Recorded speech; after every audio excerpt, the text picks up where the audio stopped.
Whoa, it's Dan and Lee back again. We've been gone for how many weeks? 2 weeks. Many things happening.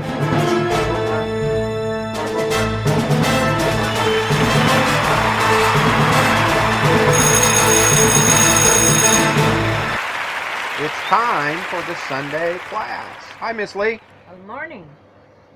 What's up? Sun, Don't give me that. the moon, You're avoiding. the other planets. You're avoiding. Circling. Oh, what? I don't know what's up. Well, lots of stuff. What has is been your happening. major prayer you've been praying for a month or two? Could that be something to do with a dog? Yeah. So why don't About you a dog. don't avoid the issue? I didn't know you want to talk about that. I didn't know it was that important. Well, it was to you. Well, yeah, it was. It's your therapy dog. It's my therapy dog. We realize Miss Lee needs a therapy dog. If she doesn't have a little dog to sit on her lap and pet, she's very depressed. I know we should be willing to serve the Lord without things. And we could have got We through are it. And she willing. is. But she was so sad. And the Lord just supplied in a very short, we don't want to take the whole show, a very short way, how the Lord supplied, because we had the wreck, we lost the car, we had a ticket, we had to take a class, and economically we were stressed, and the Lord supplied. And we're thinking, okay, Miss Lee needs a dog. We can't afford a dog because we can't find anything. And so, we're praying. And, it's like, I know I need Well, to we set found a my- lot of dogs for Oh, yeah. 200, 300, even up to 75, but we had a specific criteria. We weren't just going to do any dog because we know better. Yeah, well, we're older now. Yeah. We've had a lot of dogs. You don't know, we in the go into past. detail. And so there were certain things that we wanted. And so I just kept looking, and of course I found a lot of dogs that didn't meet those criteria. Right. And we'd look at them and go, well, maybe we could work with that. But nothing worked, nothing We just worked, kept nothing praying. worked. Now, about a year ago, a family that had 3 dogs became pregnant, and they were trying to find a home for this one dog. Not that there was anything wrong with this dog, but they were trying to find a home for it, but they couldn't. Then they had their baby, and so they're still finding a dog for it, and we, the Lord, I know, matched us up together Through the internet. through the internet. Amazing. Not even close to each other. A little close, but Little not close. Not next not in the door neighborhood. neighbors. No. And 2-hour drive. to make a long so here's a big thing. We don't have a car even to go see any We dogs, couldn't go right? see dogs. Couldn't No. go see dogs, so that makes it a little hard. We had no money. We had no money, car. no car. Impossible situation. Yeah. Okay. So this wonderful young family said, we talked back and forth through text, back and forth a lot. And then we had a phone call, and we talked a lot more. And in the end, they said, okay, we're going to bring the dog over so you can meet and everything. So they bring the dog over, and to make a long story very short, they decided that not only did they bring the dog over, but they were going to give her to us, no cost, and they had taken her to the vet to get her shots and her rabies, and they came with 3 years worth. a gift basket of crates and foods and snacks and blankets, Cages. cages, all kinds of stuff, and we were just overwhelmed, and And we made 2 really wonderful we friends. made 2 new friends. They're just a wonderful young couple, and we have this beautiful, perfect dog for us that Who has are- just brought so They much are joy. committed to being a home mother Yes. and home father, not home father, He but works, yeah, you he know, does. yeah. he does. But, But- yeah, she's committed to. I mean, that's how she lists sounds her sounds Facebook like page. a Proverbs woman Yeah. to me. She lists her job as mother at home. So we What a just wonderful excited thing. to be their friends on Facebook and Yep. and made friends and made a dog, and this dog is so much better than anything we dreamed of. Yeah. And she his sure name is. is Her name is Marley, Marley. like Bob Marley with She an doesn't I. sing reggae though. But she does dance. She on does her dance hind feet, reggae, yeah. but she doesn't sing She does reggae. dance. So anyway, though, that's what's up. The Lord supplied Lee with a therapy dog, and her countenance has so changed. And that isn't why we didn't do the show. There were just so many A things lot of other things kept were getting in the way. Yeah. Well, we're sorry. one week our electricity was out. We couldn't do Oh it. yeah, we had We had a electricity. horrible storm and the electricity So was out. anyway, we're back on track, and we're doing our thing. So Miss Lee, what's our thing? Our thing is our Sunday class. And we have cheers when we do our Sunday class. People miss the Sunday class with Dan and Lee. We miss them too. And we miss doing it. So we're back on track, and last time we did a show, we were talking about how Jesus is our friend, and what we're doing, we're going through the life of Christ Mysterio, which is a historical development of everything Jesus did, putting it into history, instead of just picking out verses. And we've come all the way through Jesus' birth, actually the creation of the universe, where Jesus created the universe, to his birth, and to his coming and overcoming Satan in the wilderness, and through discipling his 12, and now he's in the upper room, and he's giving what's called the upper room discourse. And I believe this is the most missed thing in the New Testament, because the upper room discourse is a training course, an intensive training course, to teach Christians how to live New Testament as opposed to Old Testament. He's talking about how now I'm giving you a tool that will help you overcome the world. And today the verses are... The verses are John 15:18 through 25. And we're talking about your persecutors have no excuse. So last week he told us, or last class he told us he's our friend. He's not going to leave us. Friends, right? We're his buddies, Yeah. friends, compadres. Doesn't matter any language. It's he is with us, not against us. And so many times Christians get to thinking God is against them. Well, Satan tries to deceive you into thinking that. When you're born again, Jesus is with you, and he picks you up. I love that story about how I was walking and suddenly, I just forgot the story. It's like the footsteps in the sand. Yeah, the footsteps in the sand. I looked down and there was only one set of footsteps. Yeah. And I asked Jesus, why is there only one set of footsteps? And he said, because that was when I carried you. Oh, okay, that's how it works. I knew the story, but I couldn't remember to tell it. Okay, so here Jesus is now telling about, I'm going to go away, and I'm giving you another helper. Okay, go ahead. All right, here we go. If the world hates you, you know that it has hated me before. Now, you. this is a great contrast, because he just finished talking about friendship. Great friend. He says, I'm your friend, I'm your friend, I'm your friend. Oh, and by the way, you're going to be hated. If everybody else hates you. So Jesus wasn't a positivist. No, he told the truth. He was truthful. A truthist. Truthist, yeah. And he told it in love, and he told that how to be in the world and not of the world. And he didn't candy coat it, but he told you how to win, how to overcome. That's the word. So he says, if the world hates you, know that it has hated me before you. Oh, so we're being like Christ. Uh-huh. Okay. If you were of the world would love its own. But because you are not of the world, but instead I chose you out of the world, because of this the world hates you. So, because when you're born again and God has chosen you to come into his kingdom and to be his child, you can know the world is going to hate you. That's just a no. He just tells us that's and what's and going to happen. It's interesting, just to put that in a little context. I was always liked by everybody. I could get along with anybody until I became a Christian. And suddenly I was being attacked by everybody.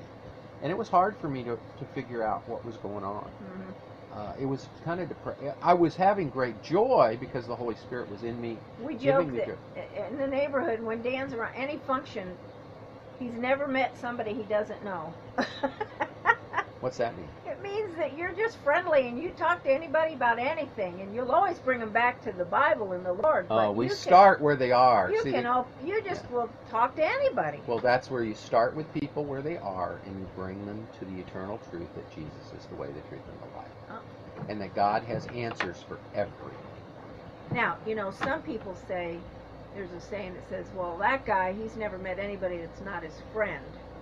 But with you, that's not necessarily, but you've never met anybody you don't know, because you just try to be friends. I want to be their friend. And see, before, it was just a natural trait. I like people. Your dad was like that, too. Uh-huh. It's a gift from God through my genetic makeup. Yeah. And I like people, and I like to hang out with them, but I don't like when they're messed up, and I want to help them not be. Mm-hmm. And I'm not afraid, their friendship isn't more important to me. It's kind of like in Proverbs, it talks about a friend will tell you the truth. He won't tell you what you want to hear. Yeah. And I want to be their friend to tell them the truth. And some people don't want to hear the truth. They want to, and again, I'm not perfect at it, so I mess up sometimes. But go ahead, Miss Lee, read. Okay, going on. Remember the word which I said to you. A bondsman is not greater than his Lord. So we got to realize that this myth of the emergent church or churchism, that if you're a good Christian, everybody's going to like you, is a lie. It's a demonic lie to neutralize the church. Or, as Jesus said, it's Pharisees. Yeah. The Pharisees wanted, it's one of the traits of the Pharisees, they wanted everybody to like. Sorry, I had to get comfortable there. Okay. Let me find my place. I'm trying to find my place. All right. If they persecuted me, they will persecute you also. If they kept my word, they will keep yours also. Want to say anything about that? No. If I did, I would. Oh, okay. But they will do all these things to you on account of my name, because they know not him who sent me. Well, I find here's an very interesting application of that. George Washington called the American troops to not use coarse language or the Lord's name in vain, because how could we expect the Lord's blessing from heaven? That was a speech, a general order he gave to the troops, okay? Yeah. Well, now the U.S. military is saying that the chaplains cannot pray in the name of Jesus. The chaplains can't have Bibles. The chaplains can't do things in the name of the Lord because of this false view of the Lemon Test that came through the Supreme Court in 1972, that everything has to have a secular purpose. That's what they always use. Now, what's interesting, be praying for this, because this is the issue coming before the Supreme Court again. And Gorsuch, the new Supreme Court justice, and many of the other justices get this, that this Lemon Test is souring the First Amendment. That's a good way to say it. That's a funny way. Free speech, free press. Because, see, the First Amendment views the freedom of religion. It really is about religious speech. It's not about political speech. The secularists try to say, well, it's all about political speech, political something. No, it's not. It says a free exercise of religion. It doesn't say politics. And that has weakened us, so we can't deal with a lot of things because we as Christians have the answers to every one of these issues. So it's like political correctness now. Yeah. Don't say anything to offend anyone. If you buy the Phariseeism, is you got to have everybody like you. Yeah. That's one of the things that you got taught in public school. Get along and have everybody like you. Be popular. And that's one of the doctrines of demons that was taught to you in public school.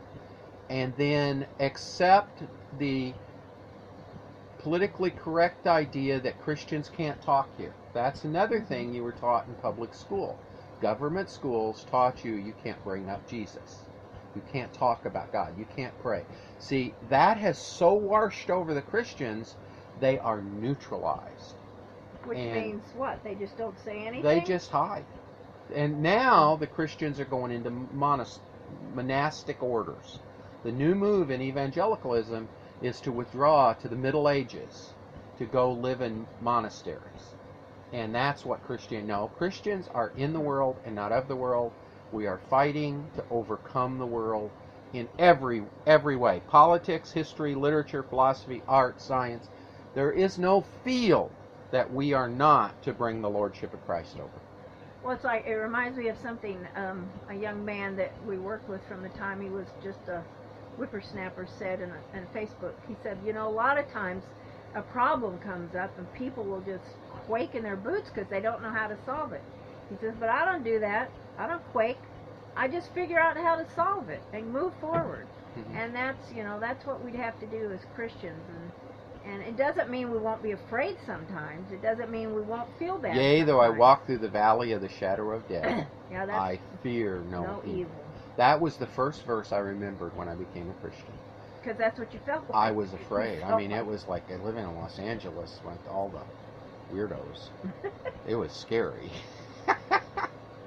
Okay, if I had not come and spoken to them, they would not have had sin. But now they have no excuse for their sin. He who hates me hates my Father also. Well, this is interesting when they say, well, you can talk about God, but you can't talk about Jesus. That's absurd. Because you're hating Jesus. Jesus is God. Jesus is the exact representation of the invisible God. Jesus is the second person of the Trinity. Jesus is the creator of the universe. Yeah, and when people a lot of times will say, well, you know, I don't believe in that God that you believe in, and you mention the name of Jesus, and they just quake, oh, no, you can't talk about Jesus. Well, why not? He's God. He is God.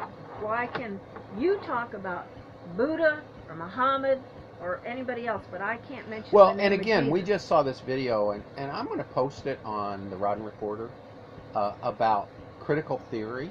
It was extremely interesting to me. Why was it interesting to you? Because I know why it was to me. But well, I think it's because we've talked about critical theory before, so I kind of know what it is, and it's, can I say what it is basically in the simplest you form? can say it any way you want to. It's really putting down everything, and it's not, the opposite is not positivism.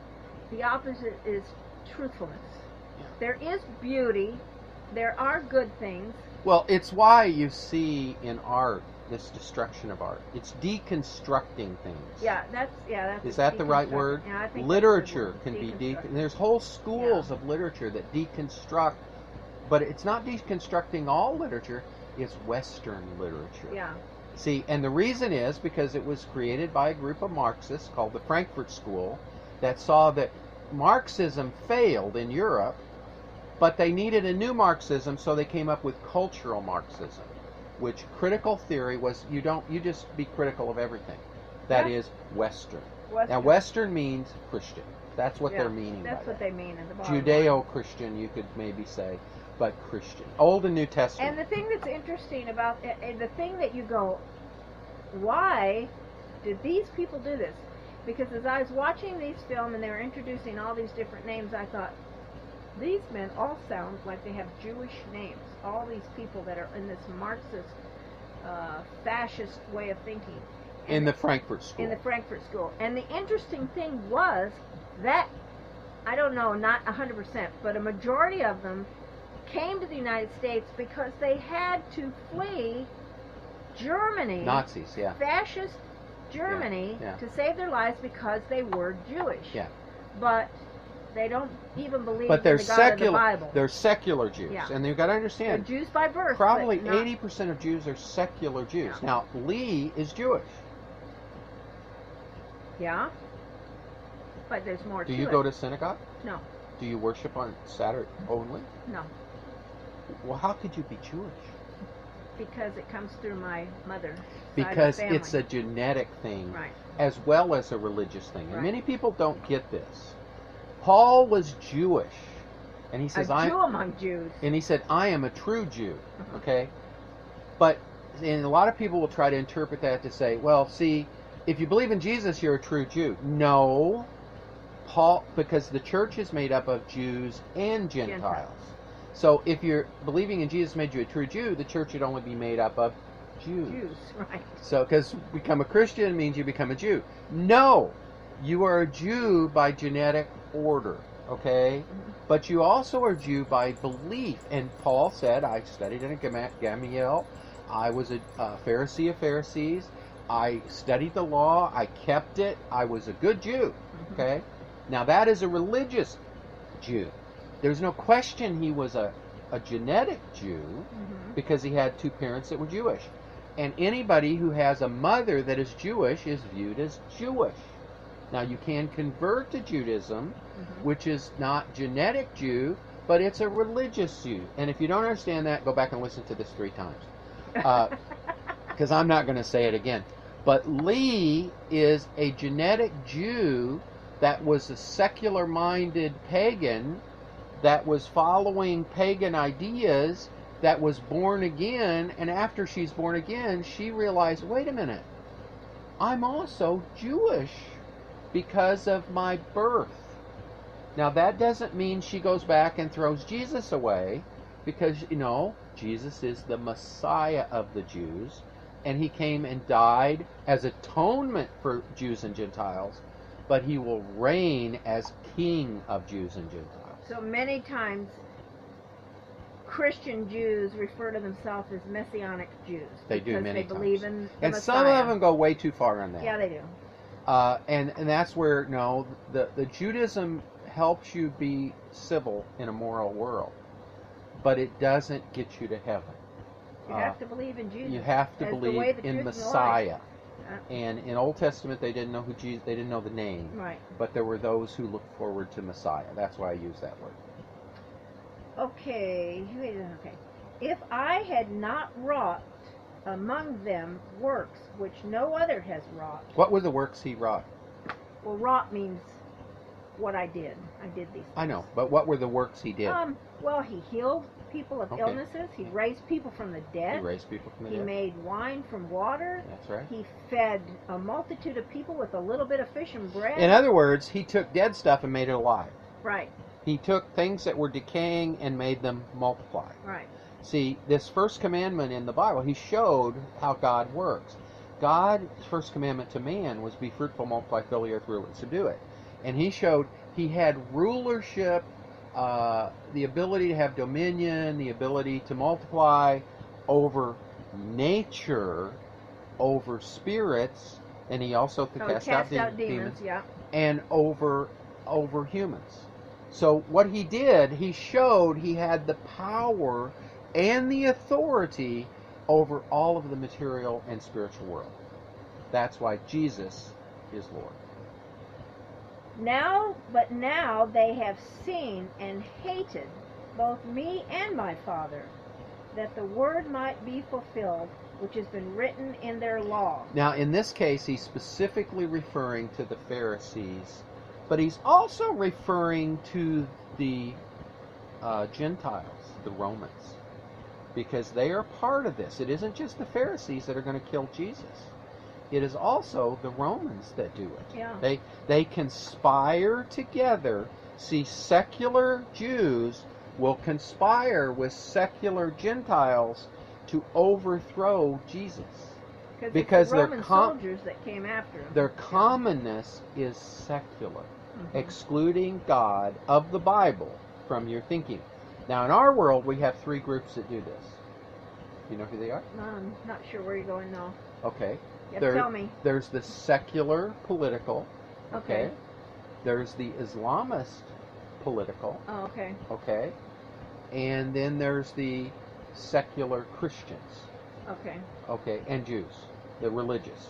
Did I say the religious first? I said 3. I don't know. I got confused in what I said. Anyway, these all, but their commonness is excluding God from your thinking. So you can't use these words. You have to be political correct and critical theory. Correct. You have to criticize everything about God. It's so good when, if you get a chance to look at this video, we're going to post it. We're going to post it. We're going to post it on theroddenreporter.com. Give yourself time, because it's not like an action adventure movie, but boy, you're going to learn some things in there, and you will understand why are some things happening in the world today, in the government, in movie stars, in education? You'll understand. Oh, and it'll be like a light bulb. That's it comes why. from critical theory. Now we're going to post 3 videos. One of them is academically kind of hard. The other is more personal and kind of emotional. And the third is really a guy that he's a libertarian and he doesn't get Jesus, but he says this very well. He understands critical theory is really bad. So we're going to post all 3 of these so you can get a fullness of understanding critical theory, which is actual political correctness. Same, you could substitute those words. But critical theory comes from a group of secular Jews in the Frankfurt School, which is controlling the political rhetoric of our day. Oh, yeah, for sure. And the universities. That's very important. Yeah. Okay, so if I had not wrought among them works which no other has wrought, they would not have had sin. But now they have both seen and hated both me and my Father, that the word might be fulfilled, which has been written in their law, they hated me without a cause. So he quotes the Old Testament here, saying they hate the Messiah without a cause. Yeah. And the reason is because, look, I proved to them. I gave evidence. Now, here's what's... He didn't ask him just take a leap of faith. He says, I proved to them beyond a shadow of doubt. This isn't existentialism. This isn't Kierkegaard. This is evidentialism. I gave them clear evidence. And that's why do we give evidence? For the same reason. We want them to be, not that they're going to believe, because some won't believe, most won't believe probably, because they are without excuse. See, when they stand before God, they can't say, well, he didn't tell me. He's pointing at me and you. Yeah. No, that's why when you talk before, I go into a crowd and everybody gets to know me, because I want everybody there to be without excuse. When they leave me, I've given them everything I can give them to be without excuse. It's so funny. Now, that doesn't mean I say Jesus saves. I remember we were at an anniversary party for a couple in our RV park here a while back, a few months ago.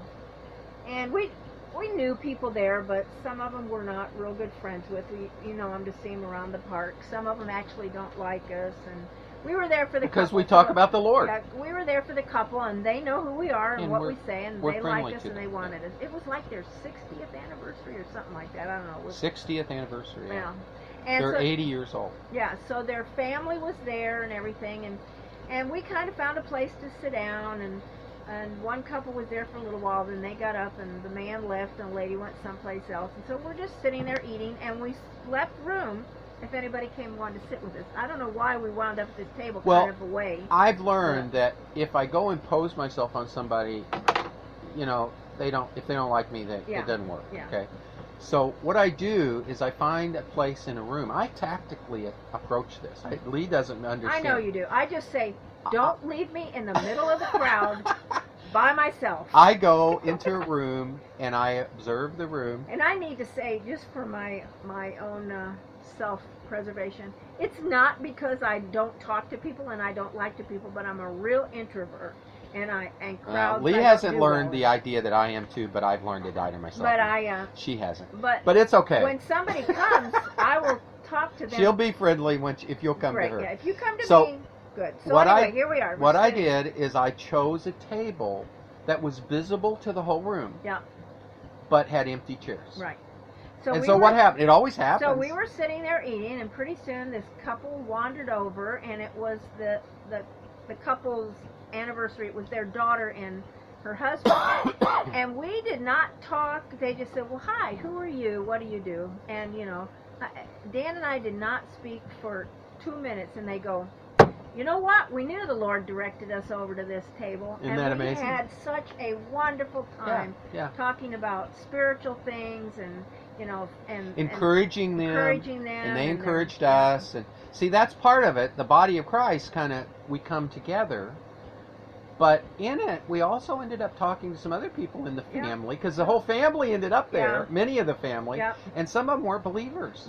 So we ended up talking to them about how to be a believer and all that. So you just got to relax in the situation and know when you go, you can be killed or you can win. But you're there as one a or the other. Okay, so that was the end of what we're reading now today. Well, okay. We're at the end Okay. of our section So, here. Jesus, what was the subject today? The subject I'm was blank. that your persecutors have no excuse. In other Oh, words, okay, yeah. they've seen everything I've done. And here's the thing I was thinking before, too. And that's all part that of... Jesus did was good things. They were all good, yeah. They were good But things. see, that's why critical theory is the only way now to attack Christianity, and I'll sum with this. Because if you reason that, well, look, it's good. See, they don't care. It's just bad because it's Western civilization. Yeah. It's Judeo-Christian. Yeah. It's because it's Jesus. We got to kill him. Yeah. And that's how it works.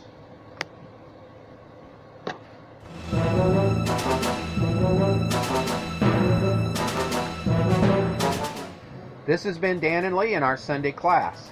Now you can learn more about us at our sundayclass.simplesite.com, or you can go to theroddenreporter.com, and that's where we post our podcasts and we post these things that I was talking to you about also.